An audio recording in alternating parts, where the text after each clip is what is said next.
The statement arrived on a Tuesday morning in October, same as always. I'd been getting monthly statements from Central Community Bank for 43 years, ever since I opened my account as a young teacher fresh out of college. Usually I'd glance at it over coffee, note the interest earned, maybe smile at my careful savings growing month by month. This time, I stared at the paper until the numbers blurred. Account balance, $247.83, $247.83.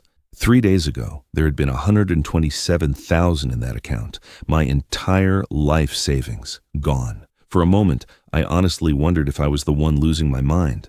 I called the bank. The automated system cheerfully confirmed what the statement said. The numbers were real. The theft was real. Then I drove to the branch, gripping my steering wheel so tight my knuckles went white. My hands wouldn't stop shaking the whole drive. They assumed I wouldn't understand how it happened. They were wrong, and that was their first mistake. "Mr. Patterson?" Sharon looked up from behind her desk with that practiced bank smile. She'd been my account representative for 15 years, watched me deposit my teacher's pension checks, helped me set up my retirement distributions. "What brings you in today?" "My money's gone." I set the statement down in front of her. "Someone took $127,000 from my account." Her smile faltered. She pulled up my account on her computer, and I watched her face change. "Oh my. Mr. Patterson, I see several large withdrawals over the past week, but they were all authorized. Your daughter was here with proper documentation." "My daughter?" My throat went dry. "Which daughter?" "Jennifer Patterson Hayes. She had your power of attorney forms, medical documentation about your condition. She explained that you'd been having memory issues and needed help managing your finances." Jennifer, the one who'd been calling more often lately, asking about my health. The one who'd insisted on that doctor appointment last month. "I never gave her power of attorney. I've never had memory issues." Sharon's expression grew uncomfortable. "Sir, I understand this might be confusing for you, but we have all the proper paperwork on file. Perhaps you should speak with Jennifer. She mentioned you might not remember signing the documents, but I remembered every signature I'd ever written, and I'd never signed anything giving my daughter access to my money." I drove home in a daze. 43 years of teaching high school history. 43 years of modest paychecks, careful budgeting, putting away every dollar I could spare. Through my wife's cancer treatments, through raising 3 kids, through everything. Gone in a week. My phone was ringing when I walked through the door. Jennifer's name on the caller ID. For a moment, I just stared at it, remembering when that name used to bring comfort instead of dread. "Dad," Sharon called me. She said you were at the bank confused about your account. "I'm not confused. Someone stole my money." Her voice took on that patient tone people use with children or the elderly. "Dad, we talked about this. You signed the papers last month. You said you wanted help managing your finances because you were having trouble keeping track of things." "I never said that. I never signed anything." "Dad, please. I know this is scary. Memory issues are frightening, but I'm trying to help. The money is safe. I moved it to a better investment account." That phrase stuck. Memory issues. The same words Sharon had used. As if they'd rehearsed this conversation. The timing was too perfect. The language too consistent. I'd been a history teacher for 4 decades. I knew when students were lying to me, and this felt exactly the same. But what I discovered next would make me question everything I thought I knew about my own daughter. The doctor's office was where it started. Dr. Amanda Richardson, a geriatric psychiatrist Jennifer had insisted I see. "Just a checkup, Dad. You're getting older. It's smart to stay on top of these things." I'd gone because Jennifer seemed so worried. Dr. Richardson was young, professional, asked me a lot of questions about my memory, my daily routines. At the end of the appointment, she'd said everything looked normal, but suggested I consider planning for the future regarding my finances. 2 weeks later, Jennifer called with news. "Dad, Dr. Richardson thinks it would be wise for you to set up some safeguards, just in case. She can help us with the paperwork." Now, sitting in my living room with my empty bank statement, I called Dr. Richardson's office. The receptionist was helpful. Too helpful. Her voice had that practiced cheerfulness of someone following a script. "Oh yes, Mr. Patterson. Dr. Richardson noted that your daughter Jennifer had concerns about your cognitive function. The doctor documented some memory lapses during your visit. It's all in your file." "What memory lapses?" I answered every question correctly. Silence. Then, "Sir, I can't discuss medical details over the phone, but your daughter has power of attorney for healthcare decisions. She's authorized to receive information about your care." There it was. Healthcare power of attorney. When had I signed that? I hadn't. If the doctor was wrong about my memory, then the lawyer's documents couldn't be right either. The pieces were starting to connect in ways I didn't like. Tell me something. Would you trust a doctor you'd met once over your own memory? Or would you start digging deeper like I did? The paperwork was flawless. Too flawless. I drove to the attorney's office where the documents had supposedly been notarized. James Wheeler, a lawyer I'd never heard of with an office in a strip mall 20 miles from my home. Mr. Patterson, he seemed nervous when I walked in. What can I do for you? You notarized power of attorney documents for me last month. I'd like copies.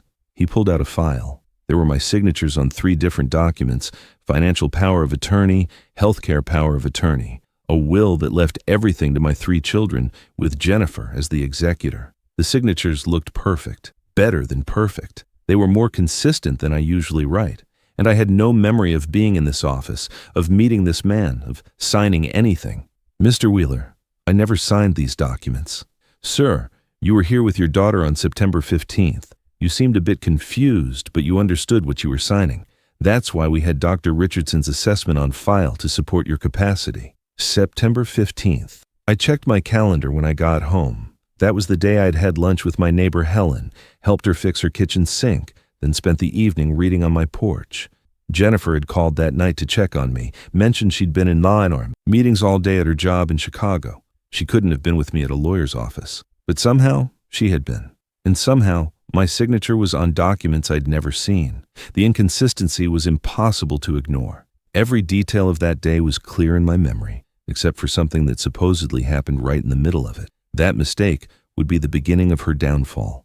The truth started coming together like pieces of a puzzle I didn't want to complete.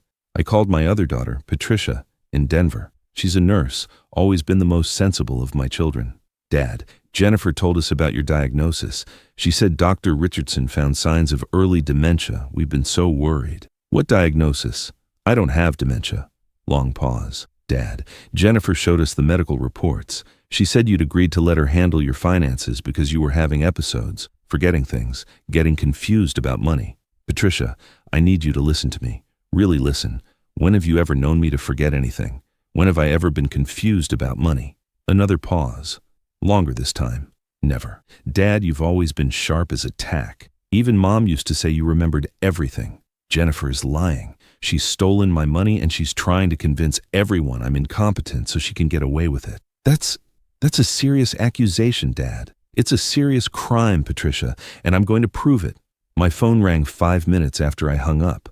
Jennifer, her voice tight with controlled anger. Dad, Patricia called me. She's upset. These paranoid delusions you're having, this is exactly what Dr. Richardson warned us about. Suspicion of family members is a classic symptom. The way she said it, so clinical, so prepared, like she'd practiced this conversation too, like she'd studied the symptoms she was claiming I had. The trap was almost complete. I couldn't sleep that night, couldn't eat the next morning.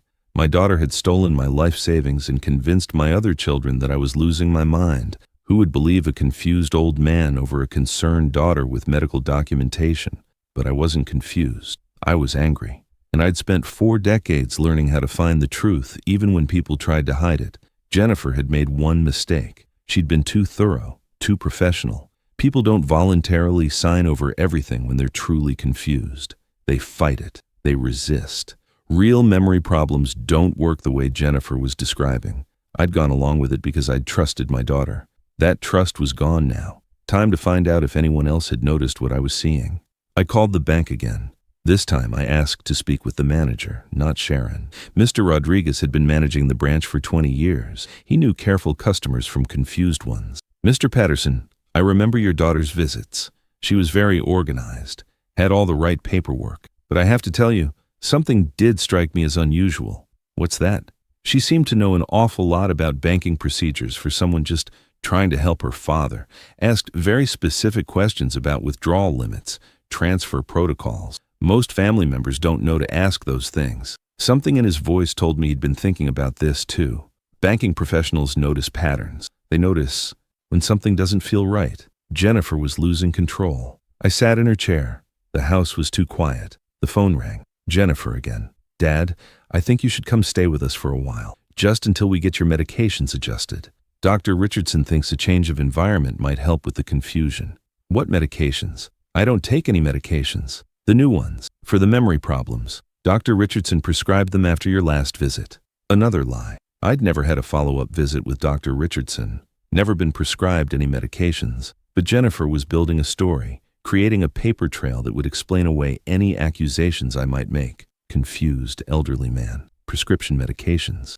Daughter trying to help. Who wouldn't believe that narrative? Jennifer, I need to ask you something directly. Did you take money from my bank account? Dad, I moved your money to a safer investment account. Like we discussed, you were worried about the bank's stability. I was never worried about the bank's stability. Dad, please, you're scaring me. This paranoia, these accusations. Dr. Richardson said this might happen, that you might turn against the people trying to help you. Her voice was different now, less patient, more calculating. The mask was slipping. Tomorrow, everything would shift. I arrived at Central Community Bank when it opened the next morning.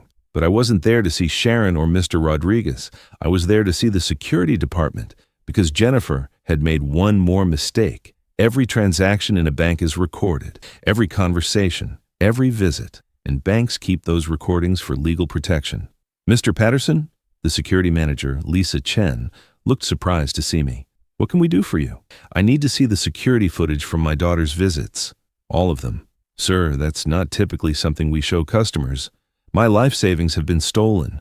$127,000. If you won't show me the footage, I'll file a police report and they'll request it officially. 30 minutes later, I was sitting in a small room watching my daughter commit fraud in high definition. The first video showed Jennifer walking into the bank, confident and prepared. She handed Sharon a folder of documents, spoke quietly, pointed to papers.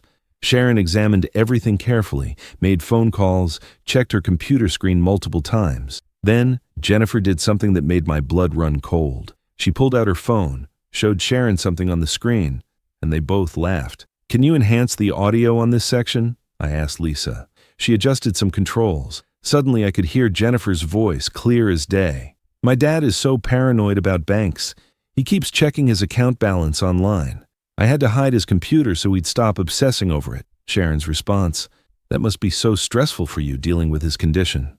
Jennifer. Dr. Richardson says it's going to get worse. That's why we need to move fast on transferring these funds. But the final video was the one that would destroy her. Jennifer's last visit, 3 days ago. The one where she'd withdrawn the remaining cash from my account. She walked up to Sharon's desk. No documents this time, just a withdrawal slip. Sharon processed it immediately, counted out $25,000 in cash, and handed it over. Jennifer signed the receipt, shook Sharon's hand, and walked out. No hesitation, no verification, no phone calls to confirm with me. Just casual theft, recorded in perfect detail. Just my daughter, stealing the last of my money while the cameras recorded everything. I need copies of all these videos, I told Lisa, and I need you to call the police. Lisa's expression changed. She understood this wasn't a family misunderstanding. This was theft, pure and simple. The detective who took my statement was a woman named Sarah Hendricks, probably close to retirement herself. She listened without interrupting while I explained everything. The fake medical diagnosis, the forged power of attorney, the theft of my saving. When I finished, she leaned back in her chair. Mr. Patterson, I have to tell you, elder financial abuse cases like this are more common than people realize. Adult children who think they're entitled to their parents' money. The good news is, you have excellent documentation. She was right. The bank's security footage showed everything. Jennifer's confident demeanor, her lies about my condition, her systematic draining of my account. The evidence was overwhelming. Dr. Richardson's cooperation was easier to obtain than I'd expected. When Detective Hendricks explained that she was investigating fraud, the doctor quickly admitted that she'd only met me once, that her assessment had been based entirely on Jennifer's claims about my behavior, and that she'd been paid a consulting fee to write the report supporting the power of attorney. The lawyer, James Wheeler, folded immediately when confronted with the evidence. Yes, he'd notarized documents without properly verifying my identity. Yes, he'd backdated some of the paperwork. Yes, Jennifer had paid him extra for his cooperation. What they'd forgotten was that banks keep records of everything. Every conversation, every transaction, every lie. And I'd forgotten nothing. 3 weeks later, Jennifer was arrested at her office in Chicago. The charges included elder abuse, fraud, and identity theft. She'd stolen more than I'd realized: credit cards, loans against my house, even my pension benefits. Detective Hendricks called me with an update. "We've frozen the accounts where she moved your money. You should recover most of it, though it'll take time." But the money wasn't what mattered most anymore. What mattered was that the truth had come out. Some of us are older, but we're not blind. And sometimes, the people who try to take advantage of us forget that we didn't live this long by being stupid. We survived because we learned to spot the lies. Justice stays quiet, but it always arrives eventually, even when it takes security cameras to prove what we knew all along.